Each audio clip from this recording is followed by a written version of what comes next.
ప్రార్థన కొరకే కొంత ప్రోత్సాహకరంగా పరిశుద్ధ గ్రంథం బైబిల్లో నుండి కొన్ని మాటలు. ఆదికాండం 46వ అధ్యాయం. ఆదికాండం 46వ అధ్యాయము మొదటి 6 వచనాలు కలిసి చదువుకుందాం అందరం. ఆదికాండం 46వ అధ్యాయము మొదటి 6 వచనాలు కలిసి చదువుకుందాం. అప్పుడు ఇశ్రాయేలు తనకు కలిగినదంతయు తీసుకొని ప్రయాణమై బెర్షెబాకు వచ్చి తన తండ్రి అయిన ఇస్సాకు దేవునికి బలులు అర్పించాడు.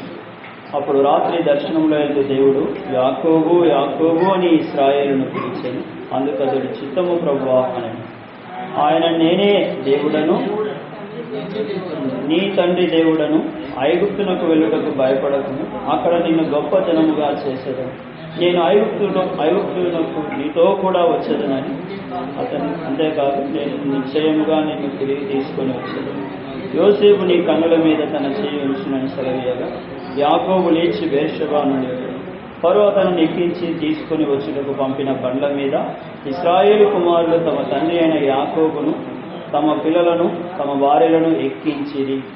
వారు అనగా యాకోబును అతని యావత్ సంతానమును, తమ పశువులను, తాము కానానులో సంపాదించిన సంపద యావత్తును తీసుకొని ఐగుప్తునకు వచ్చిరి. 7వ వచనం గట్టిగా చదువుకుందాం. అతడు తన కుమారులను, తన కుమారుల కుమారులను, తన కుమార్తెలను, తన కుమారుల కుమార్తెలను, తన యావత్ సంతానమును ఐగుప్తునకు తనతో కూడా తీసుకొని వచ్చాను. ఒక మాట ప్రార్థన చేసుకుంటాం. పరిశుద్ధుడా, ప్రేమల తండ్రి, యాకోబు దేవుడవుగా మీరు నందు కొరకై స్తోత్రాలు. బెర్షెబా నుండి ఐగుప్తుకు నడిపించిన గొప్ప దేవుడవు, ఈ రాత్రి మాతో మాట్లాడము. ఈ సమయం మాకు దీవెనకరంగా, మీ నామానికి మహిమకరంగా ఉంటున్నట్టు మీ రక్త ప్రోక్షణలో మనం కూడా జ్ఞాపకం చేసుకోవమని చేరి వచ్చిన మమ్మల్ని అందరినీ మీ నీడలో, మీ అభిషేకంలో దాచమని కోరుతూ యేసు ప్రభువు నామములో ప్రార్థిస్తున్నాము తండ్రి. ఆమేన్. యాకోబు దేవుడు యాకోబులో చేసిన ఆదరణ, యాకోబులో దేవుడు పుట్టించిన త్రాణ, యాకోబులో దేవుడు కలగజేసిన గొప్ప కార్యము, యాకోబులో ఉన్నటువంటి భయము, వీటన్నిటి సమాహారమే ఈరోజు దేవుని వాక్యము చేత మనము నేర్చుకోబోయే నూతన ఆత్మీయ సత్యాలు. యాకోబు దేవుడు యాకోబు దుఃఖాన్ని తొలగించి ఆదరించి ఈడేర్చిన వాస్తవ సత్యం మనకు చదివిన వాక్య భాగంలో కనిపిస్తుంది. ఆదికాండం 46వ అధ్యాయంలో మొదటి వచనం నుండి చూస్తే, అప్పుడు ఇశ్రాయేలు తనకు కలిగినదంతయు తీసుకొని ప్రయాణమై బెర్షెబాకొచ్చి తన తండ్రి అయిన ఇస్సాకు దేవునికి బలి అర్పించెను. గమనించండి, యాకోబు అబ్రహాము దేవునికి అని అక్కడ రాయలేదు, లేదా యాకోబు దేవునికి బలి అర్పించెను అని రాయబడలేదు.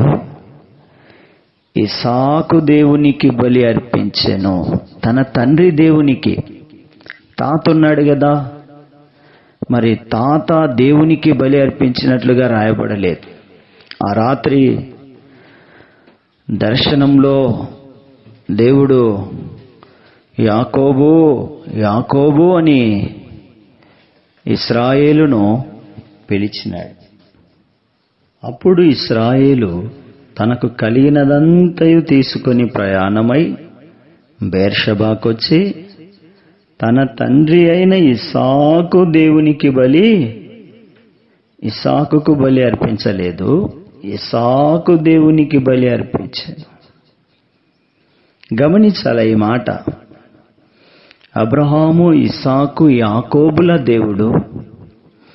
అబ్రహాము దేవునికి మూల పురుషుడు అయినా అబ్రహాము దేవునికి అని అక్కడ రాయబడలేదు కదా. తన తండ్రి అయిన ఇస్సాకు దేవునికి, ఇస్సాకు తండ్రి అయిన అబ్రహాము దేవునికి అని రాయబడలేదు కదా. అప్పుడు రాత్రి దర్శనమందు దేవుడు యాకోబు యాకోబు అని ఇశ్రాయేలును కదా తండ్రి దేవునికి బలి అర్పించినాడు. ఏమిటి ఈ ఆశ్చర్యం, ఈ కొత్త సంగతి ఏంటి అనేది మనం ఆలోచన చేద్దాం ముందు కదా. దేవుడు పిలుస్తా ఉన్నాడు, సమూయేలు సమూయేలు అని పిలిచినాడు కదా. దర్శనము, ప్రత్యక్షత అరుదుగా ఉన్నటువంటి రోజులవి. పాపము బహుగా విస్తరిస్తున్నటువంటి రోజులవి. ఒకరి మీద ఒకరికి ప్రేమ లేనటువంటి భయంకరమైన రోజులవి. ఒకరిని ఒకరు ప్రేమగా దైవత్వముతో సహవాసము కొరకై చేరి వచ్చే రోజులు కాదవి. దేవుని మార్గములను చెరిపివేసుకొని దేవుని కట్టడను విధిని విడిచి విస్తార పాపములో జీవిస్తూ ఉన్నటువంటి రోజులవి ఆ కాలములో. అలాంటి దినాలలో అరుదుగా కదా ప్రత్యక్షత, దర్శనం, మరి దేవుని స్వరం అరుదుగా వినిపిస్తూ ఉన్నటువంటి రోజులవి. ఎన్ని రోజులు, ఎన్ని నెలలు, ఎన్ని సంవత్సరాలు గడిచిపోయాయో దేవుని స్వరము వినక. బాలుడైన సమూయేలుకు దైవ స్వరం వెంబడిస్తూ ఉంది, సమూయేలు సమూయేలు అని కదా. దేవుని నోటిగా, దేవుని దండముగా, దేవుని ప్రజలకు అండగా సమూయేలును దేవుడు సిద్ధపరచినాడు. గమనించండి, అద్భుతం. దైవ ప్రణాళిక, దేవుని సంకల్పములు, దేవుని కట్టడలు, దేవుని విధులు, దేవుని ఆజ్ఞలు వర్ణింపతరము కాదు. దేవుని ప్రజల సంరక్షణ కొరకై, దేవుడు కాపాడుకుంటూ ఉన్న ప్రజల కొరకు, దేవుడు పేరు పెట్టి పిలిచిన ప్రజల యొక్క భద్రత కొరకు సమూయేలును తయారు చేసుకున్నాడు. తయారు చేయబడ్డ కొరకు దేవుడు సంకల్పించినాడు. అయితే నీవు నేను ఆ స్థలములో ఉంటే,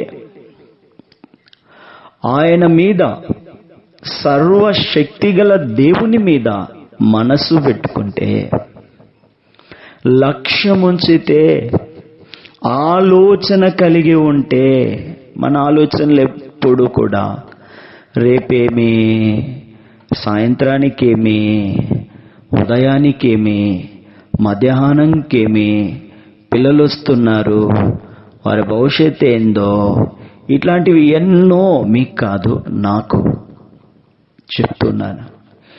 ఎన్నో ఎన్నో ఎన్నో ఎన్నెన్నో కదా అందుకే దేవుని స్వరం మన దగ్గరికి రావడం లేదు. ప్రార్థన అయితే చేస్తూ ఉన్నాం, ఉపవాసాలైతే ఉంటూ ఉన్నాం, కన్నీళ్ళైతే విడుస్తూ ఉన్నాం, రోదన చేయి వారిని కనుగొంటూ ఉన్నాం, వారిని మందిరంలోకి తీసుకొస్తూ ఉన్నాం, వారి చేత ప్రార్థనలు చేయిస్తూ ఉన్నాం. కానీ దైవ ప్రత్యక్షత రాదే, దేవుని స్వరము వినపడదే. బాధాకరం. కారణం మనకున్న వ్యాపకాలే. ఈ మాట వెంటనే మీకేమనిపిస్తుందో తెలియదు, కానీ నాకు ఆలోచనలోకి వచ్చినప్పుడు కష్టం అనిపించింది. ఎన్ని ప్రార్థనలు ఇవన్నీ కూడా దేవుని స్వరాన్ని దగ్గరికి తీసుకురాలేకపోతున్నాయి. చూడండి, బాలుడైన సమూయేలు కదా దేవుని స్వరాన్ని వింటూ ఉన్నాడు. కారణం అక్కడ ఉన్నాడు. ఆయన పని అంతా కూడా, ఆయన పరిచర్య అంతా కూడా బాలుడైన సమూయేలు యొక్క చూపు, ఆలోచన సమస్తము సైన్యములకు అధిపతియగు దేవుని మీదే నిలిపినాడు. గురంతా కూడా. అందుకే కష్టమైన దినాలలో కూడా కృపా కనికరములు ఆయన అనుభవిస్తూ వచ్చినాడు. ఆయన బ్రతికినంత కాలము దేశం మీదికి ఎవరైనా రావాలంటే వెనక ముందు ఆలోచన చేసేవాళ్ళు. మన మీదికి వీధిలోకి సువార్తకు పోతే వెనక ముందు ఎవరు ఆలోచన చేయడం లేదు. కనీసం వాళ్ళు దేవుణ్ణి మోసుకొచ్చినారు అనే ఆలోచన కూడా వాళ్ళకు కలగకపోవడం శోచనీయం. దేవుడు ఏమి చేయలేడు అని వాళ్ళు అనుకుంటున్నారో లేక మరి ఏమనుకుంటున్నారో కానీ నిజంగా మనలో ఆ పొటెన్షియాలిటీ, ఆ సామర్థ్యం, ఆ సత్తా ఉన్నప్పుడే ఆ సువార్తను మనం మోసుకెళితే తప్పకుండా గొప్ప కార్యము, అద్భుత కార్యము జరుగుతుంది కదా. ఇసాకు దేవునికి బలి అర్పించినప్పుడు ఆ రాత్రి దర్శనమందు దేవుడు యాకోబు యాకోబు అని ఇశ్రాయేలును పిలిచాడు. చెప్పండి, అబ్రహాము, ఇస్సాకు, యాకోబుల దేవునికి మన కొరకు పరమును విడిచి మన పాపము కొరకు శాపముగా చేయబడి మొల్ల కిరీటముతో మొత్తబడి ప్రక్కలో బల్లెముతో పొడవబడి చివరి రక్తపు బొట్టు వరకు కార్చిన దేవుని నామములో ఎన్ని ప్రార్థనలు, ఎన్ని యాచనలు, ఎన్ని విజ్ఞాపనలు, ఎన్ని కన్నీళ్లు, ఎన్ని బలులు మనం అర్పించలేదు. మరి ఎప్పుడైనా మనల్ని దేవుడు పిలిచినాడా? నన్నైతే పిలవలేదు. ఇంకెందుకు దేవుడు నన్ను పిలవనప్పుడు ఎందుకు అనిపిస్తుంది అని ఇశ్రాయేలును పిలిచాను. అందుకతడు చిత్తము ప్రభువా అనేను. ఆయన నేనే దేవుడను, నీ తండ్రి దేవుడను. గమనించండి, ఇస్సాకు దేవునికి బలి అర్పించినప్పుడు దేవుడు కూడా అంటా ఉన్నాడు, నేనే దేవుడను, నీ తండ్రి దేవుడను. ఐగుప్తునకు వెళ్ళుటకు భయపడకుము, అక్కడ నిన్ను గొప్ప జనముగా చేసేదను. నేను ఐగుప్తునకు నీతో కూడా గొప్ప జనంగా చేస్తాను. వెళ్ళడానికి భయపడొద్దు, నిన్ను గొప్ప జనంగా చేస్తాను. అంతేకాకుండా నీతో కూడా వస్తాను. అంతేకాదు, నేను నిశ్చయముగా నిన్ను తిరిగి తీసుకొని వస్తాను. చూడండి, బహు శ్రేష్టమైనటువంటి మాటలు, నీలాంజనముల కన్నా శ్రేష్టమైన పదాలు ఇక్కడ రాయబడ్డాయి. ఏదో ఒక రోజు మనం చదువుతామని, మన చేతులు స్పృశిస్తాయని, మన కన్నులు చూస్తాయని ఆ విలువైన సంపద ఇక్కడ చేర్చబడి ఉంది. నేను నిన్ను తిరిగి తీసుకొని వచ్చేదను.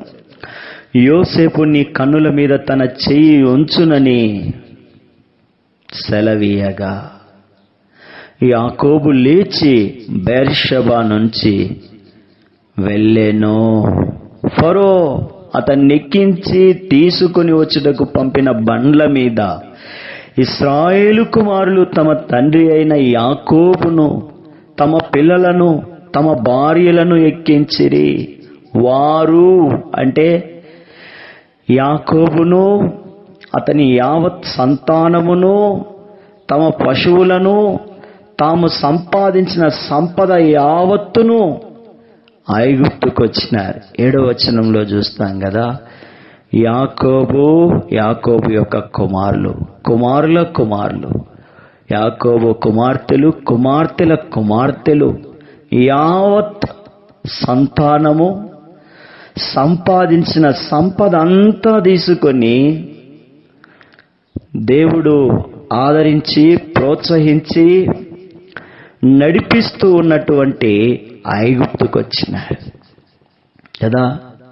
ఎంత మంచి మాటలు ఉన్నాయి చూడండి. శ్రేష్టమైనటువంటి జుంటి తేనె దారల కంటే, మంచి గోధుమ పంట కంటే శ్రేష్టమైనటువంటి ప్రశస్త రత్నముల కన్నా విలువైన మాటలు ఇక్కడ చదువుతున్నాం. యాకోబు భయపడద్దు అంటే యాకోబులో భయం ఉంది. ఈరోజు నీలో నాలో కూడా ఉన్నది ఇదే భయం. చాలాసార్లు గంభీరంగా మనం చెప్పుకుంటాం, కానీ సంవత్సరానికి 365 రోజులైతే 65 రోజులకు దేవుని వాగ్దానం భయపడవద్దు అని ఉందని, అయినా భయపడుతున్నాం. పైపెచ్చు గ్రంథ వాగ్దానంబులన్నీ అని పాట కూడా మనం పాడుతా ఉన్నాం. కానీ ఒక్క గ్రంథ వాగ్దానాన్ని కూడా మనము చేత పట్టుకొని స్వతంత్రించుకున్న దాఖలాలు మన ఆత్మీయ విశ్వాస యాత్రలో కనిపించకపోవటం నిజంగా బాధాకరమే.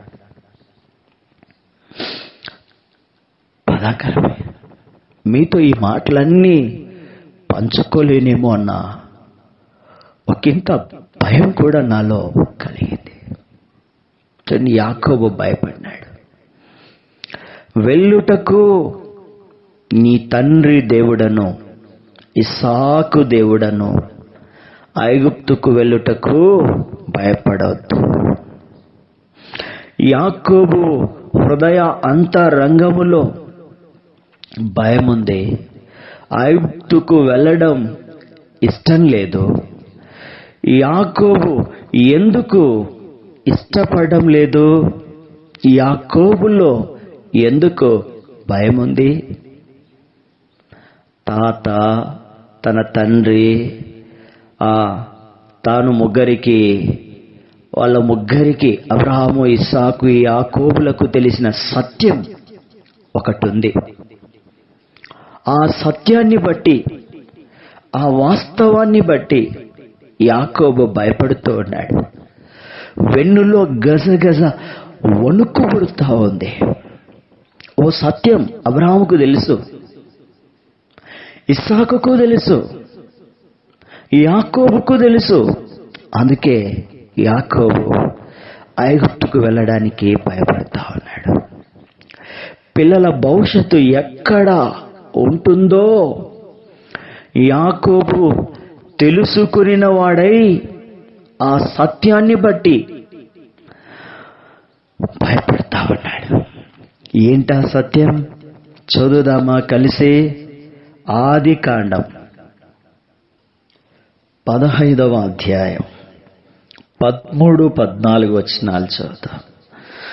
ఆయన నీ సంతతి వారు తమది కాని పరదేశమందు నివసించి ఆ దేశపు వారికి దాసులుగా నొందరు.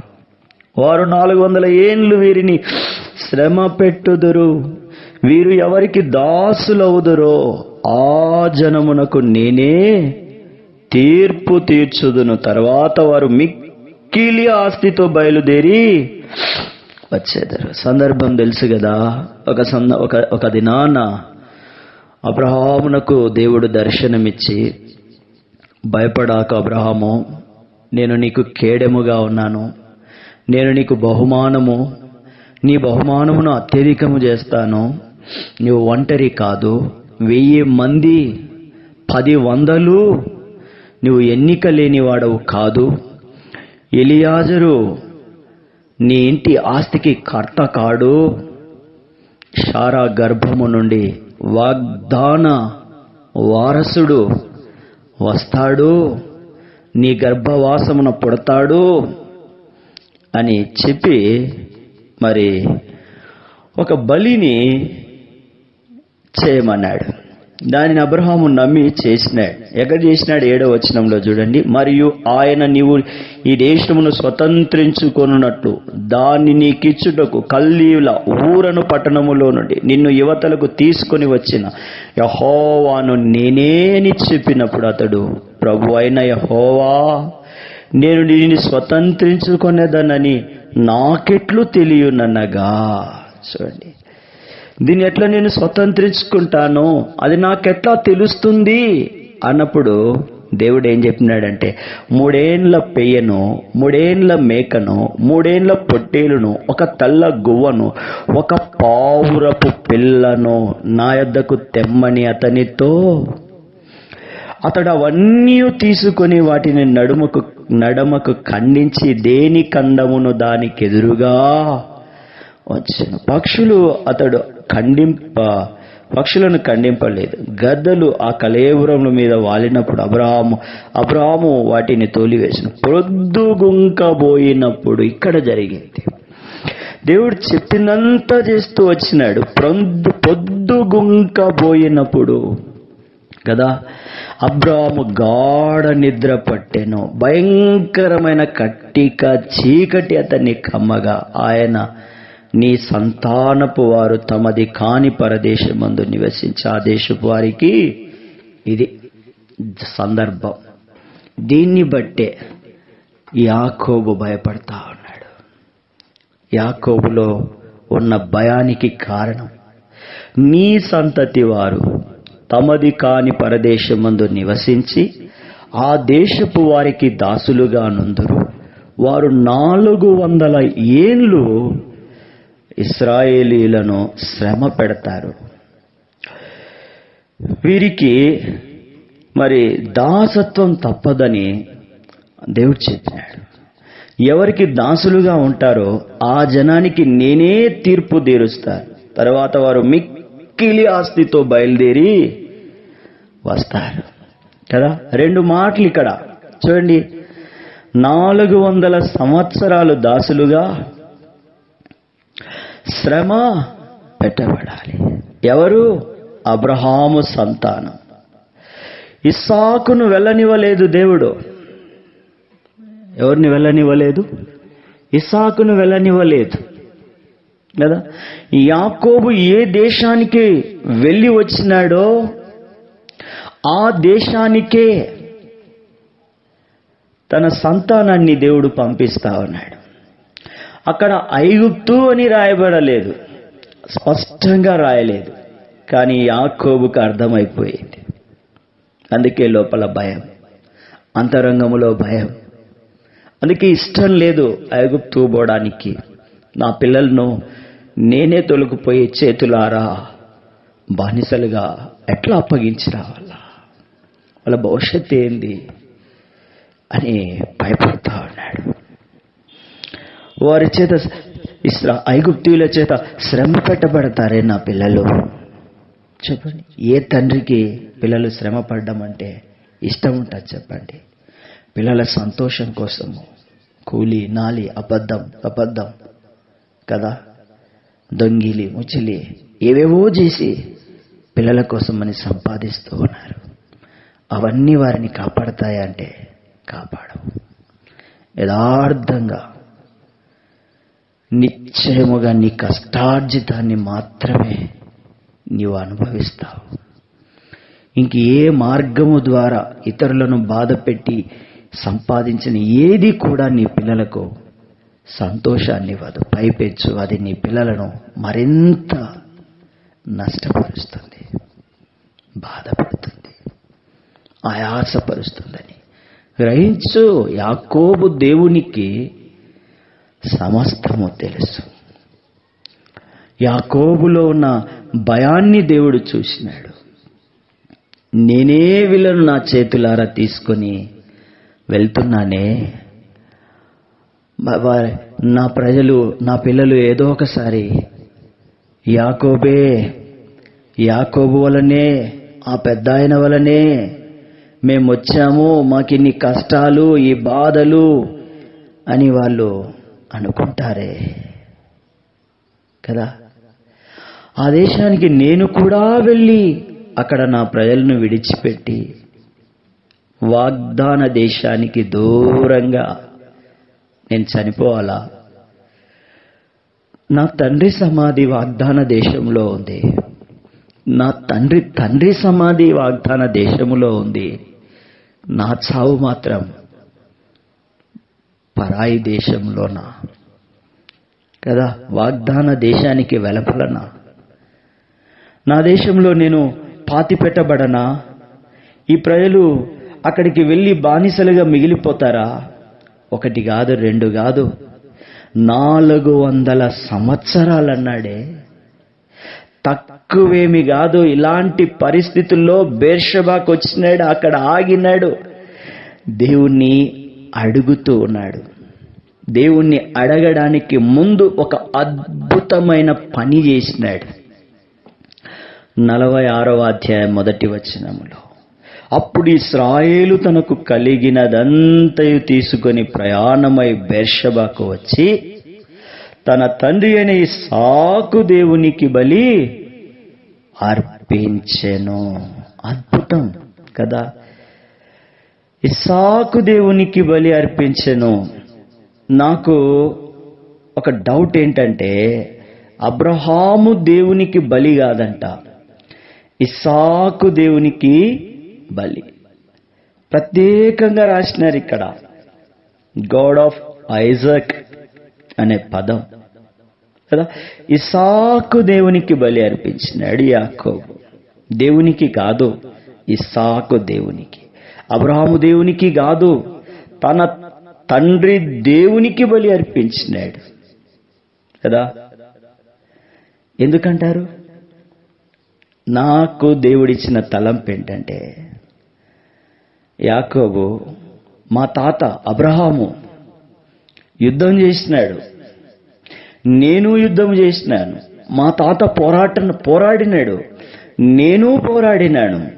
అయితే యుద్ధాలు లేకుండా, పోరాటాలు లేకుండా, ఆరాటాలు లేకుండా సమాధానంగా మా ముగ్గురిలో ప్రశాంతంగా బ్రతికినవాడు ఇస్సాకొక్కడే కదా. యుద్ధం చేయవలసి వస్తే, పోరాడాల్సి వస్తే అక్కడి నుండి వేరొక చోటికి వెళ్ళిపోయినాడు. చేతగాని వాడని అనుకొని నవ్వి ఉంటారు కదా. నీవు నేనైతే రోషముతో ఎవర్రా చేతగాని వాళ్ళు అనేవాళ్ళం. నేనైతే అలాగే అని అంటాను కూడా అదా. ఈ సందర్భం కాదు, ముందుకెళ్ళిపోదాం కదా. అక్కడి నుండి వేరే చోటికి వెళ్ళినాడు. ఎదురు తిరగలేదు కదా, యుద్ధము చేయలేదు, పోరాటము చేయలేదు, ప్రశ్నించను లేదు, దూరంగా వెళ్ళిపోయినాడు. చూడండి, అబ్రహాము యాకోబు ఐగుప్తుకు వెళ్తూ ఉన్నారు, వెళ్ళి వచ్చినారు. ఇస్సాకు వెళ్ళలే. కాబట్టి యుద్ధము లేకుండా తిరిగి తీసుకొని రావడానికే, యుద్ధాలంటే ఇష్టము లేని, పోరాటాలంటే ఇష్టము లేని, తిరుగుబాటంటే ఇష్టము లేని, ఎదురు చెప్పడం అంటే ఇష్టము లేకుండా సర్దుకొని దూరంగా వెళ్ళిపోయిన ఇస్సాకు దేవుని నామములో బలి అర్పించినాడు అనుకుంటా. అట్లా నా పిల్లలను కూడా యుద్ధము లేకుండా తీసుకొని వస్తావు కదా అని దేవునికి గుర్తు చేస్తా ఉన్నాడు. ఇస్సాకు దేవునికి బలి అర్పిస్తా ఉన్నాడు. మనసులో చూడండి ఎంత ఊరట కలిగి ఉంటుందో కదా ఆలోచన వచ్చినప్పుడు. నిజమే, ఎవరి దేవుడు భవిష్యత్తును ఎరిగి మనకు అవసరమైన సమస్తాన్ని సమకూర్చి మన హృదయ అంతరంగములోని భయాన్ని చెదరగొట్టి ధైర్యాన్ని ఇస్తాడు ఈ దేవుడు. సమాధానకర్త అయిన దేవుడు, శ్రీమంతుడైనటువంటి దేవుడు, కేడమైనటువంటి దేవుడు. అవునా కాదా? అందుకే యాకోబు ఇస్సాకు దేవునికి బలి అర్పించి కదా, గాడ్ ఆఫ్ ఐజాక్, ఇస్సాకు దేవుని నామములో కదా 3-4 వచనాల్లో ఇక్కడ మనం నేర్చుకోవాల్సిన ఒక అద్భుతమైన పాఠం ఇదే. యాకోబుతో దేవుడు నేను వస్తాను అన్నాడు. అంటే బేతేలు నుండి, ఒకప్పుడు అది లోజు, బేతేలుగా మారింది.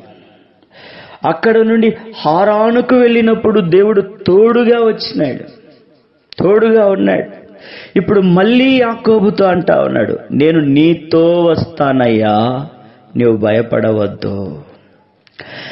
దేవునికి రెండవ ప్రయాణం యాకోబుతో. మొదటి ప్రయాణం అయిపోయింది, రెండవ ప్రయాణం ఇది. మొదటి ప్రయాణం మెసొపొతేమియాకు. మనం హిస్టరీలో చూస్తా ఉన్నాం, ఇరాక్లో ఉందని. అప్పుడు దేవుడు తోడు వచ్చినాడు. ఇప్పుడు ఐగుప్తుకు వెళ్తూ ఉన్నాడు.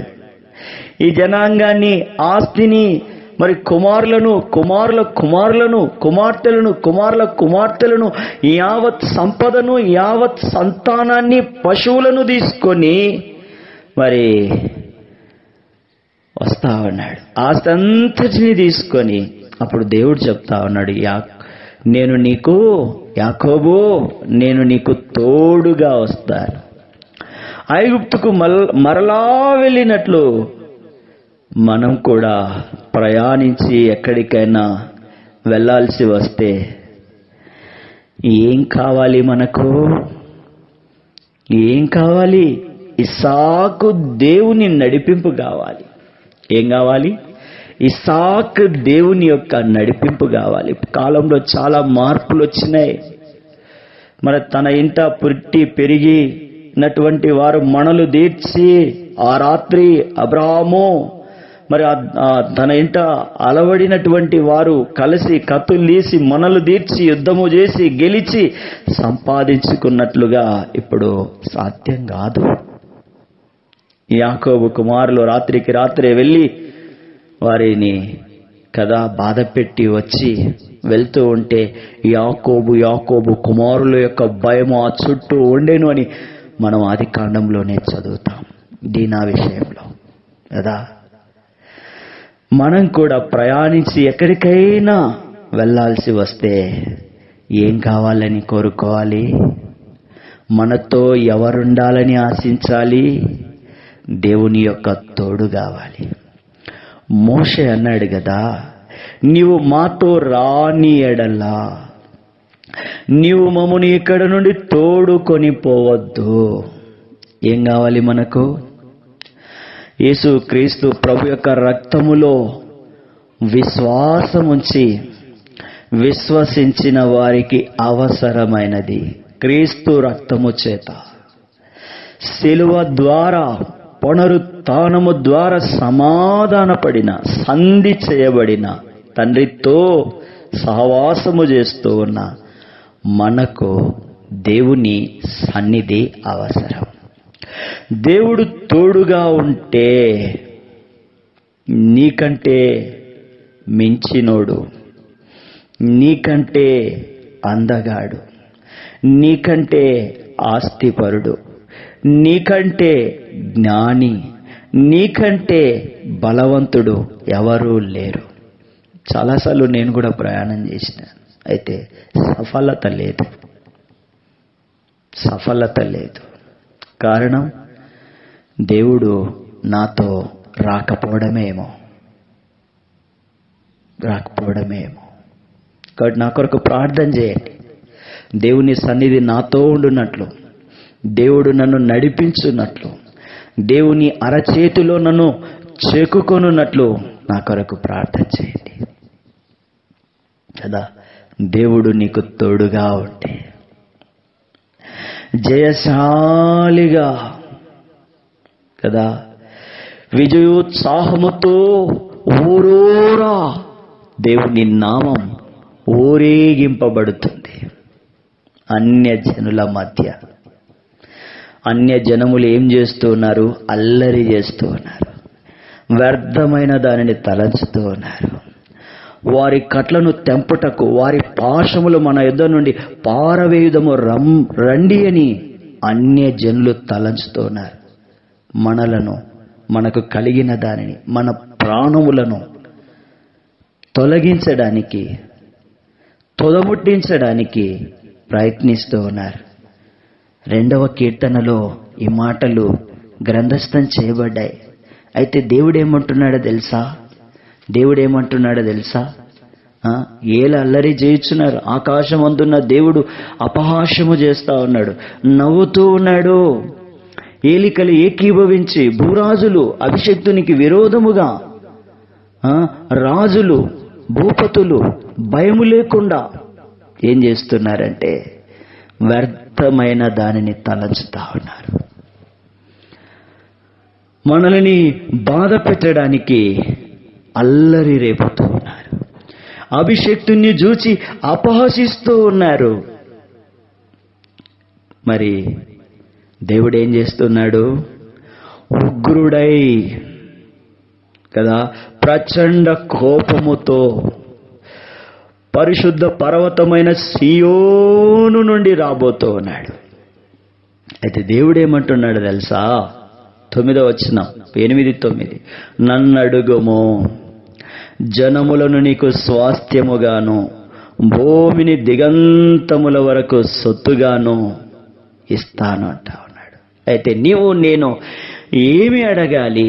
అల్లరి చేస్తా ఉన్నారు, వ్యర్థమైన దాన్ని చేస్తా ఉన్నారు. ఈ మధ్యనే పార్లమెంట్లో కేరళ ఎంపీ జాన్ బిట్రో అడిగినాడు మోడీ గారిని, నిండు సభలో అడిగినాడు, అయ్యా విగ్రహాలకు మీరు ప్రాణం పోస్తున్నారే, మణిపూర్లో ఎంతో మంది చనిపోయి ఉన్నారు, వాళ్ళకు ప్రాణం పోయండి అని. అల్లరి చేస్తా ఉన్నారు, వ్యర్థమైనది చేస్తున్నారు. పైపెచ్చు మన కట్లను తెంపడం, మన ప్రాణములను మన ఎదురు నుండి తీసివేయడానికి ఏకీభవిస్తూ ఉన్నారు భూరాజులు, ఏలికలు, రాజులు, భూపతులు. వణకడం లేదు, భయము లేదు దేవుడంటే కదా. అయితే దేవుడు అంటావు, నన్ను అడుగు. ఏమడగాలి? సియోను రాజు యొక్క, ఆకాశమందున్న అభిషక్తుని యొక్క 7వ వచనం, విధిని కట్టడను వివరించులాగున ఏలికలు, రాజులు, భూపతులు 10వ వచనం, వివేకవంతులగునట్లు బోధనందున్నట్లు కదా.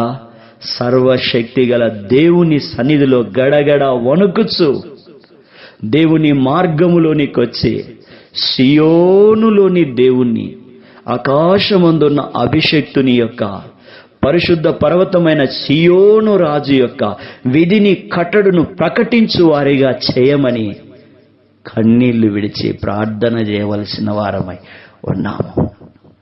2 ప్రశ్నలు గుర్తుపెట్టుకోండి. యాకోబుతో అన్నాడు దేవుడు, నేను నీతో కూడా వస్తానని. మొదటి ప్రయాణంలో వెళ్ళినాడు, దీవెనలతో తీసుకొచ్చినాడు కదా. 2వ ప్రయాణంలో కూడా యాకోబుతో వెళ్తున్నాడు. దేవుని సన్నిధి మనతో ఉందా లేదా? లేనట్లయితే, తిరుగుబాటు చేసే స్వభావం మనలో ఉన్నట్లయితే, సొంత దేవుణ్ణి ఎరగనటువంటి అంధత్వములో ఉన్నట్లయితే, ఇప్పుడే ఆ శ్రీమంతుడు, ఆకాశమందు ఆసీనుడైన అభిషక్తునికి పరిశుద్ధ పర్వతమైన సియోనులో ఆసీనుడైనటువంటి దేవునికి ఈ సంవత్సరం వాగ్దానం ఇచ్చిన దేవుని నామములో పశ్చాత్తాపడతాం. నా తండ్రి, సర్వశక్తి గల దేవా, సర్వశక్తి గల ప్రియ కుమారుడు యేసుక్రీస్తు ప్రభువును నా పాపము కొరకు పంపించినారు. ఆ పరిశుద్ధ రక్తముతో, ఆ నీతిమంతుని రక్తములో, ఆ నిర్దోషి యొక్క రక్తములో, ఆ నిష్కల్మషుని యొక్క రక్తములో, పాపము లేని నా ప్రభు యేసుక్రీస్తు రక్తములో అరికాలు మొదలుకొని నడి నెత్తి వరకు నన్ను కడిగి శుద్ధి చేయు. మరలా మరలా మరలా మరలా రక్షణ ఆనందం నూతనముగా నాలో పుట్టించు, నాలో కలగజేయి. ఈ సోపు కంటే శ్రేష్టమైన క్రీస్తు యేసు రక్తములో, హిమము కంటే తెల్లనైనా నా ప్రభు రక్తములో నన్ను కడుగు, నన్ను అభిషేకించు, నన్ను ముద్రించు. ఈ 2వ కీర్తనలో రాయబడిన 7, 8, 9 వచనాలు నేటి దినాలలో నెరవేర్చబడినట్లు కృపగల దేవా జ్ఞాపకం చేసుకో.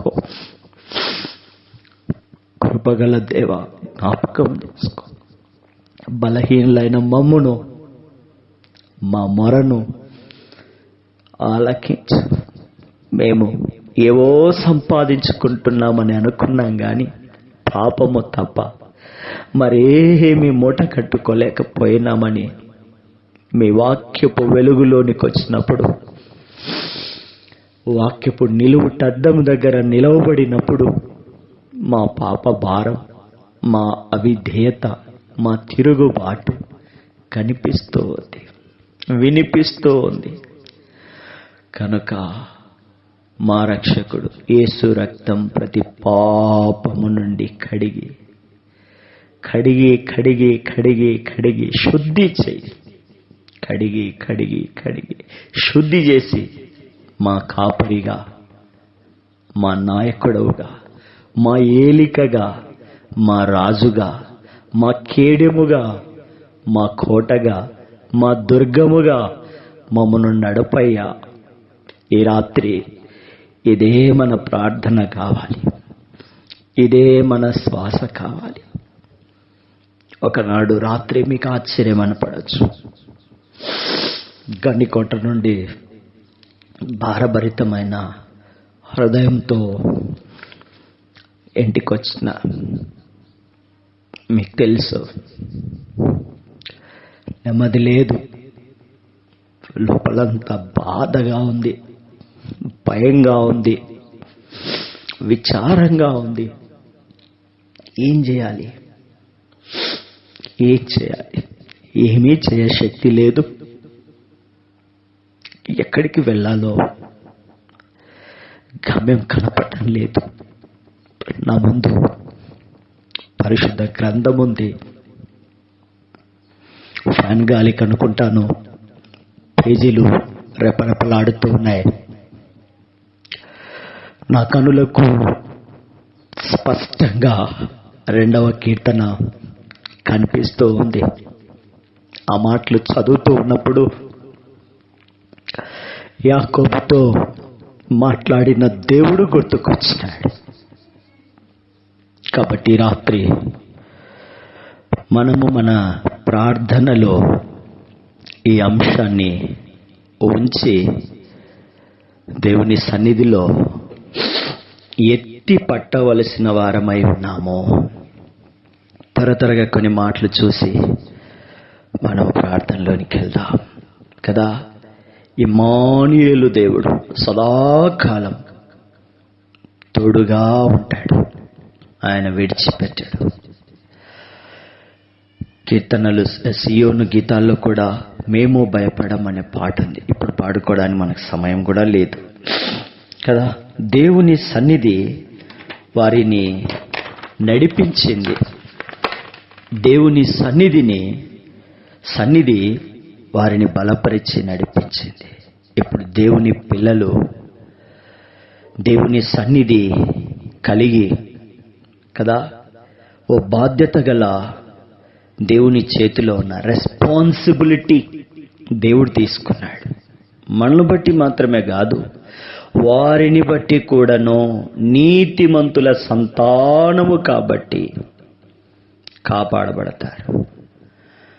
మనకు ప్రాణం పోసి జీవం ఇచ్చి మనల్ని అనుదినం సంరక్షిస్తూ ఉన్న మన తండ్రి, మన దేవుడు నీతిమంతుడు. నీతిమంతుల సంతానము సిగ్గుపడదు, బాధింపబడదు. ఇవి గుర్తు చేసుకొని ప్రార్థన చేద్దాం కదా. రెండింతల కాపుదల మన చుట్టూ ఉంటుంది. దేవుని వలయం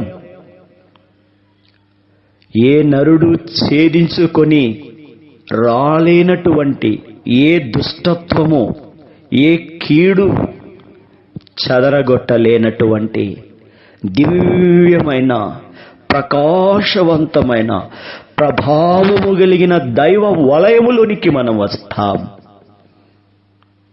దేవుని సన్నిధి మనతో ఉంటే. ఐగుప్తుకు యాకోబుతో వెళ్ళేటప్పుడు దేవుడు తోడుగా ఉన్నాడు. భయపడవద్దు అన్నాడు కదా. 4వ వచనంలో యోసేపు నీ కన్నుల మీద తన చెయ్యి ఉంచునని సెలవీయగా, ప్రభువా ఇప్పుడు యోసేపు ఐగుప్తును పరిపాలిస్తూ ఉన్నాడు. ఒకవేళ యోసేపు చనిపోతే, కుట్ర జరిగితే, నేను బ్రతికి ఉండగా అధికార స్థానములో యోసేపు లేకపోతే నా సంగతేంటి అన్నప్పుడు దేవుడు అన్నాడు, నువ్వే ముందు చనిపోతావయ్యా యాకోబు, నీ కొడుకు బ్రతికి ఉంటాడు. యోసేపు చేతులు నీ కన్నుల మీద ఉంచుతాడు, భయపడకు. ఎంత ఆదరణ చూడు, ఎంత ఓదార్పు చూడు కదా. ఇంతటి ఆదరణ, ఓదార్పు, ప్రోత్సాహము ఇవ్వగలిగిన వాళ్ళు ఎవరైనా ఉన్నారా? చాలాసార్లు కొందరు దేవుని మనసుతో మనతో మాట్లాడుతూ ఉన్నప్పుడు మనం అర్థం చేసుకోలేక వారిని అపార్థం చేసుకొని వారిని బట్టి మనం బాధపడతా ఉంటాం. ఇదేమి న్యాయం చూడండి.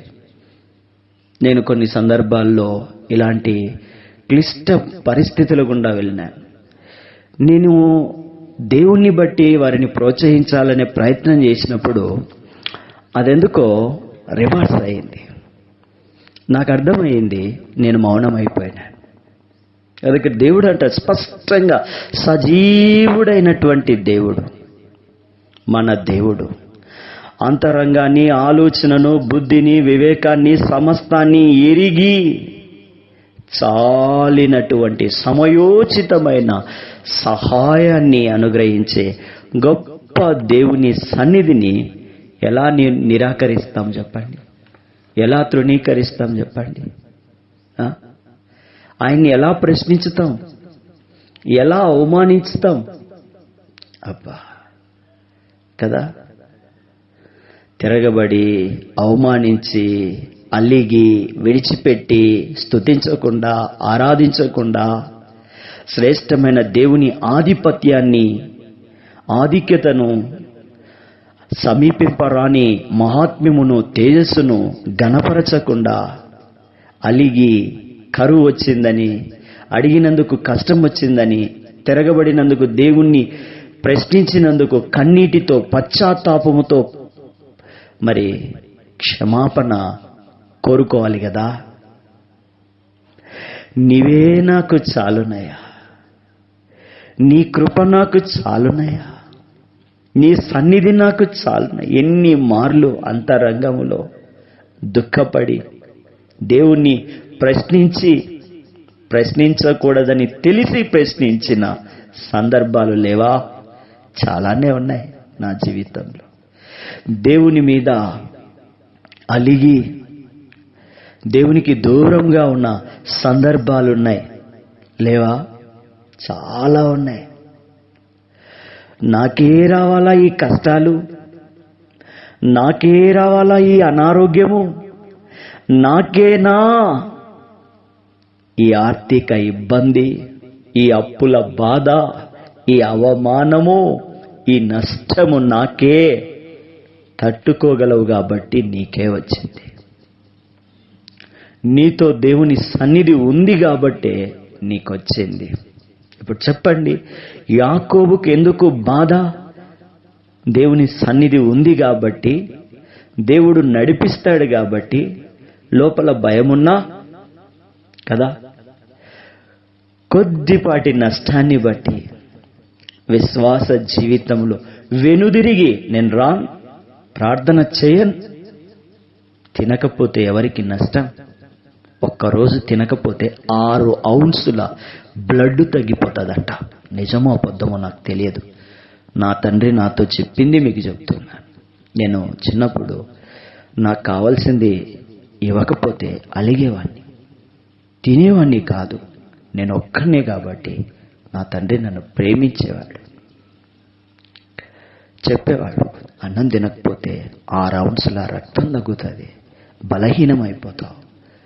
బహుశా ఈ స్థితిలో ఉండడానికి కారణం ఆనాటి అలుగుదల ఏమో అని నాకు అనిపిస్తూ ఉంటుంది. ఆరోగ్యంగా, బలంగా, దిట్టంగా, ఏపుగా ఉండవలసిన నేను పనికిరాని వాటి కోసం, ఉపయోగం లేని వాటి కోసం, వ్యర్థమైన వాటి కోసం, ఎన్నిక లేని వాటి కోసం, నిష్ప్రయోజనమైన వాటి కోసం నన్ను నేను నష్టపరుచుకొని కదా. ఇంకా కొంతమందికి బీపీలు వచ్చినాయి, షుగర్లు వచ్చినాయి, థైరాయిడ్లు వచ్చినాయి. కారణం నిర్లక్ష్యం. నిర్లక్ష్యం. దేవుని వాక్యం అంటే, దేవుని సన్నిధి అంటే, దేవుని ప్రజలంటే నిర్లక్ష్యం. నిర్లక్ష్యం. నిర్లక్ష్యం.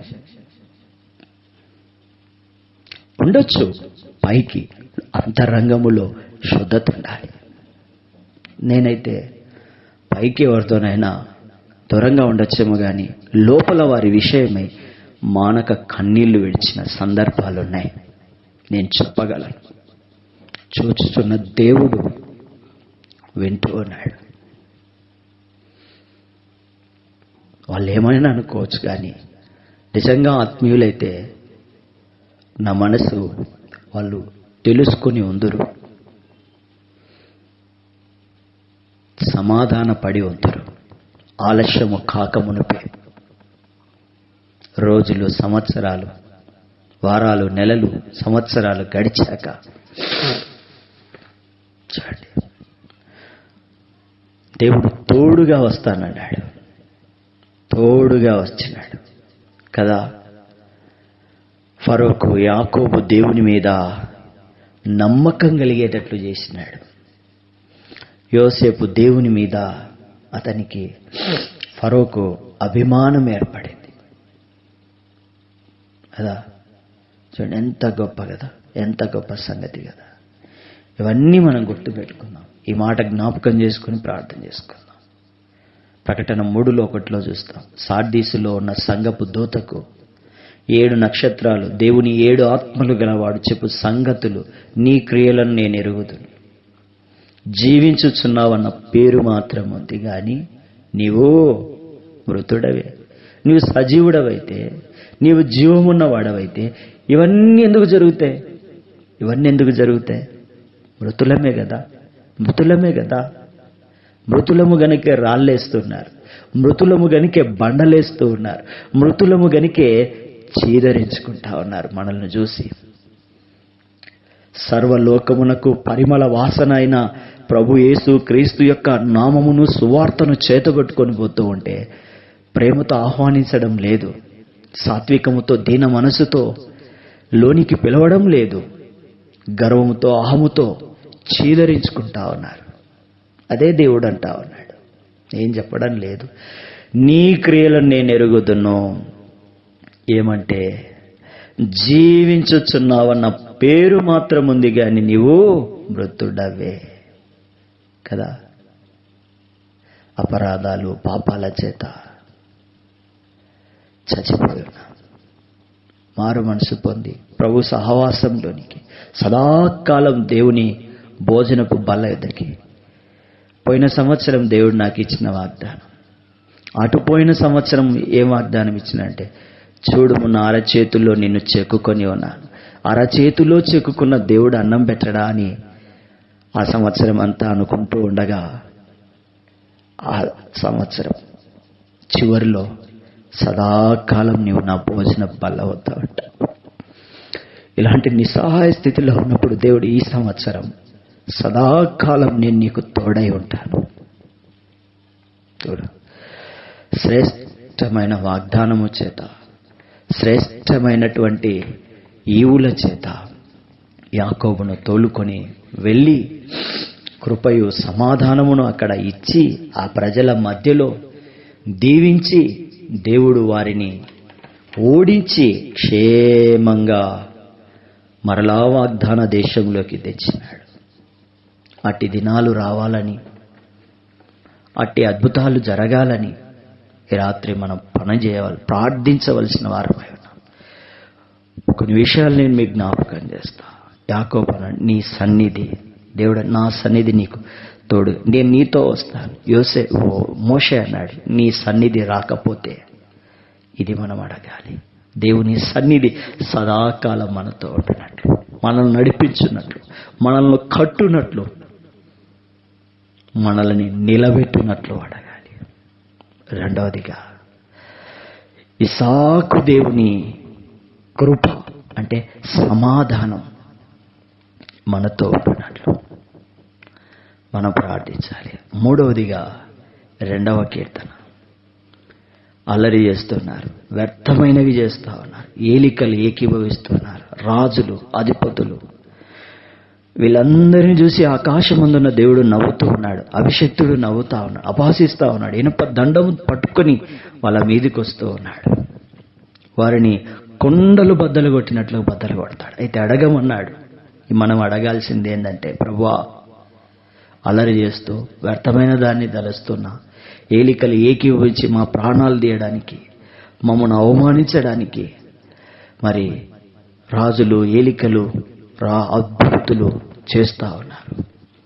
అయితే నేను అడుగుతున్నాను, వాగ్దానం పట్టుకొని అడుగుతా ఉన్నాను, పరిశుద్ధ పర్వతమైన సియోను రాజు యొక్క విధిని, కట్టడను ప్రకటించు వారిగా వారిని ఇనప దండముతో మీ మార్గములోనికి తీసుకురామని. ఈ 3 విషయాలను మనం గుర్తుపెట్టుకొని ప్రార్థనలో కొనసాగుతాం. కొంత సమయం ఎక్కువైంది, ప్రార్థనలో కొంత గడపడానికి ప్రయత్నం చేద్దాం.